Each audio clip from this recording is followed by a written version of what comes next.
No meu vídeo anterior, ao qual eu explico a construção das pirâmides no Egito, eu deixo um spoiler no final, que traria aqui a informação ao qual explica como aquelas pedras de 70 toneladas de calcário foram cortadas precisamente.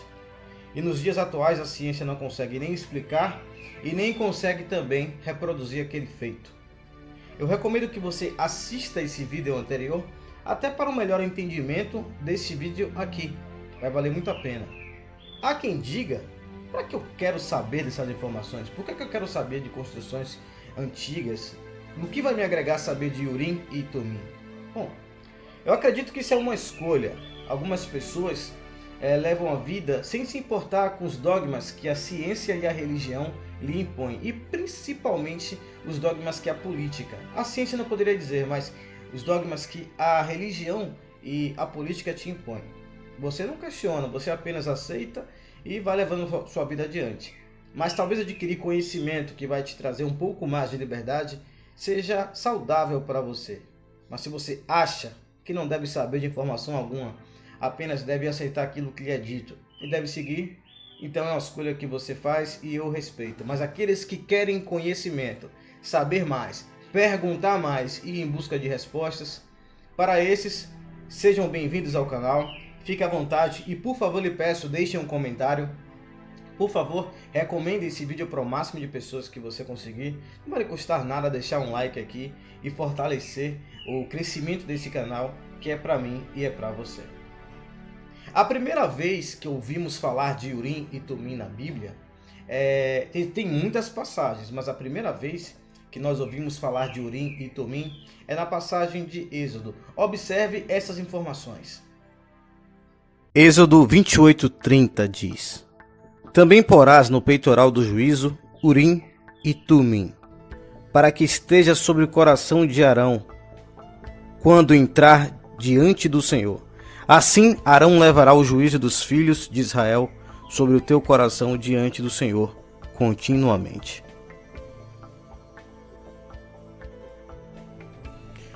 Primeiro Samuel 28:6 diz: Consultou a Jeová, porém ele não te respondeu nem por sonhos, nem por Urim, nem por profetas.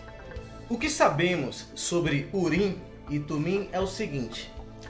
Na verdade não se sabe muito, mas o pouco que se sabe a olhos da Bíblia é o seguinte, que Urim e o Tumim, não sei exatamente qual a ordem, mas era utilizado entre muitas coisas também como forma de oráculo, forma de vidência.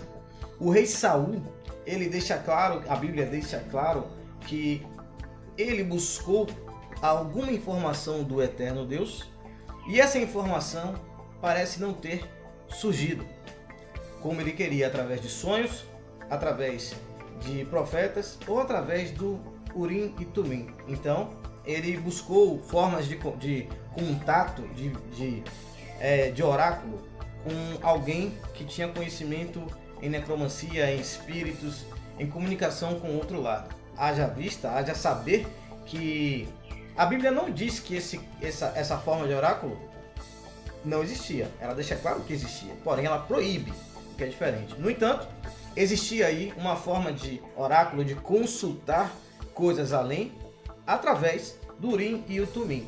Isso está explícito aí na passagem a qual o rei Saul faz essa prática. Então já sabemos que Urim e Tumim eram utilizados também para isso. Mas a questão é, somente para isso?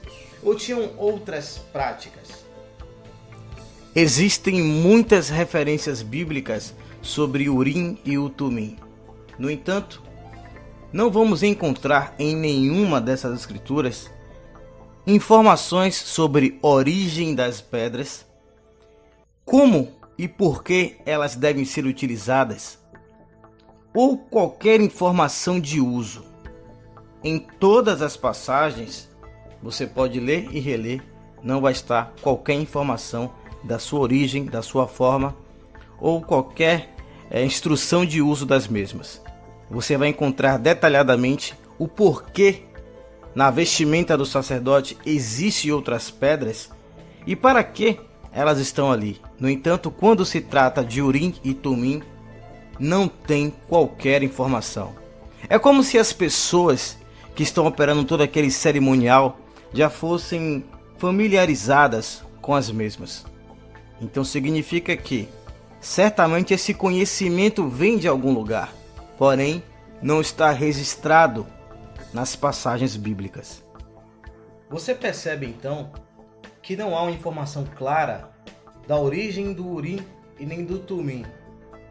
Então, parece que é familiar a essas pessoas, mas é óbvio que eles aprenderam isso em algum lugar. A única religião que tem a Bíblia como livro que é completo, é cabal, é o cristianismo. Porque o judaísmo, que é uma outra religião e não tem nada a ver com o cristianismo, a saber que o judeu nem aceita Cristo como seu salvador.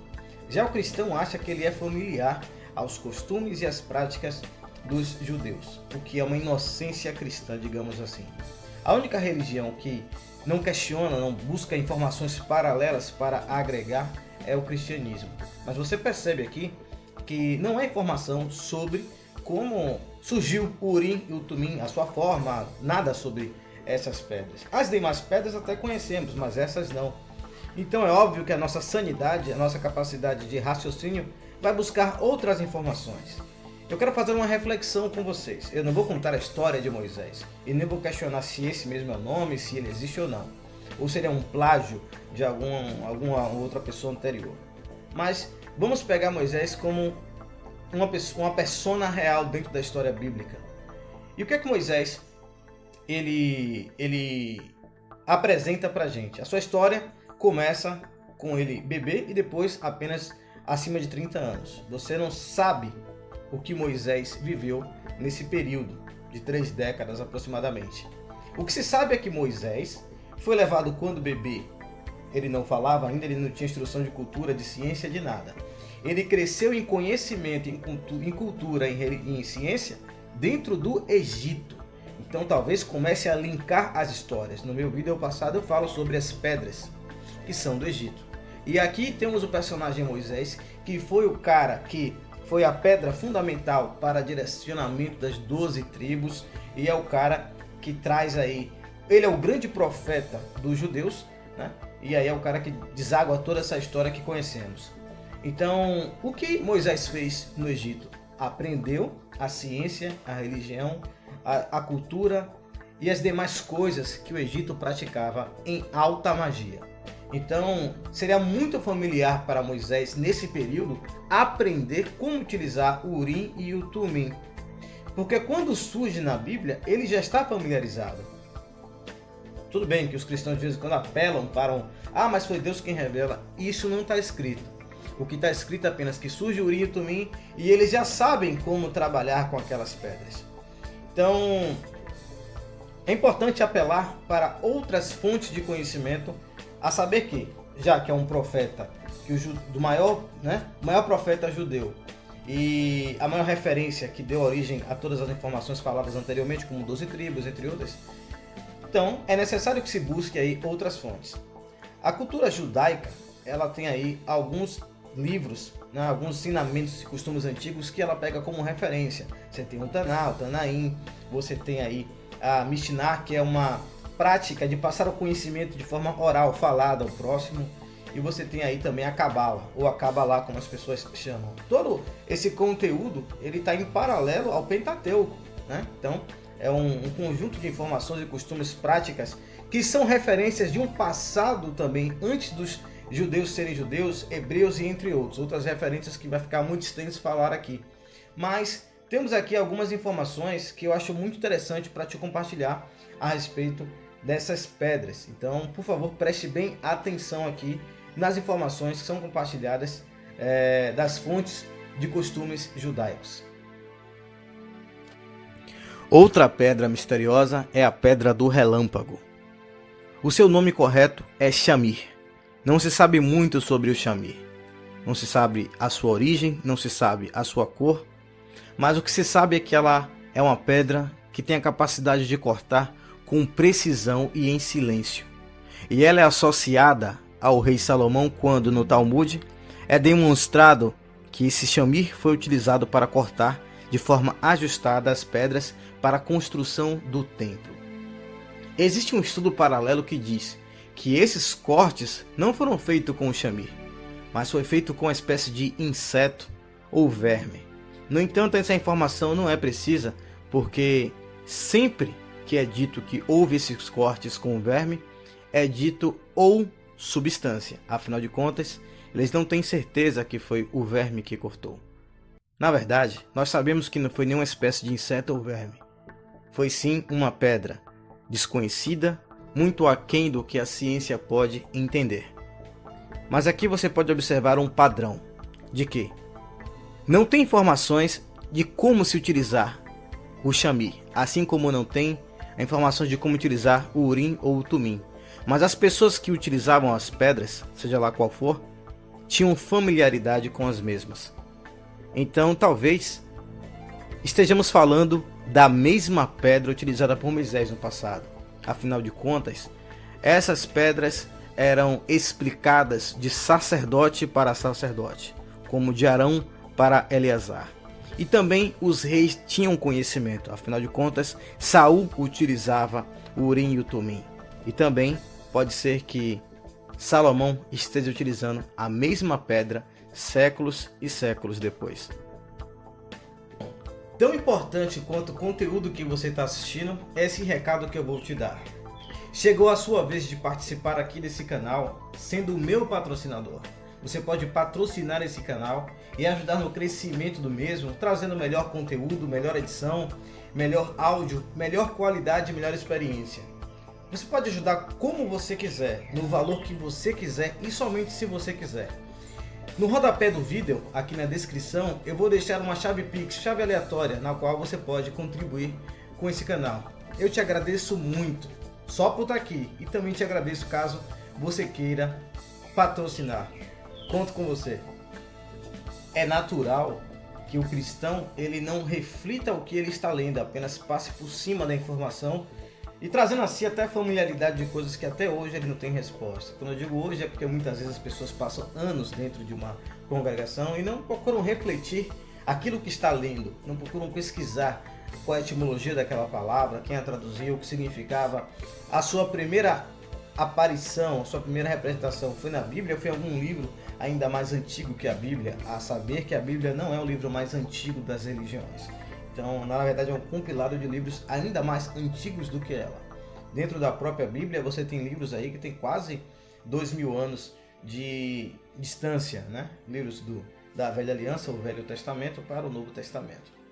Bom, Urim, Tumim, Pedra do Relâmpago, Chamir, são elementos da antiguidade que eram utilizados e que muita gente pode tentar tirar sarro ou dizer o seguinte: não, isso não faz o menor sentido. Tudo bem, eu respeito você que pense dessa forma. No entanto, eu tenho uma indagação para você. Se tudo isso é puro misticismo, como se explica então o corte das pedras que fizeram as pirâmides? Pedras de calcário com 70 toneladas, ou até algumas chegam a 100. Precisamente foram cortadas, e a ciência moderna não consegue repetir aquilo nem explicar. Se você tem uma resposta que possa definir isso, então eu estou aberto ao seu comentário aqui e eu preciso me inclinar ao que você diz. Mas se você, assim como todos os acadêmicos até aqui, não conseguiram responder com precisão essas informações, talvez seja a hora de você se inclinar que existem verdades que vão muito além daquilo que lhe foi apresentado. E a pedra do relâmpago, o chamir, Urim e o Tumim, talvez seja uma dessas pedras. Eu espero que você tenha gostado do conteúdo aqui publicado. Deixe seu comentário, você fique à vontade para se inscrever, assistir quantas vezes quiser. Me conte aí qual a sua opinião sobre isso, porque eu quero saber. E eu espero te encontrar logo no nosso próximo vídeo. Forte abraço.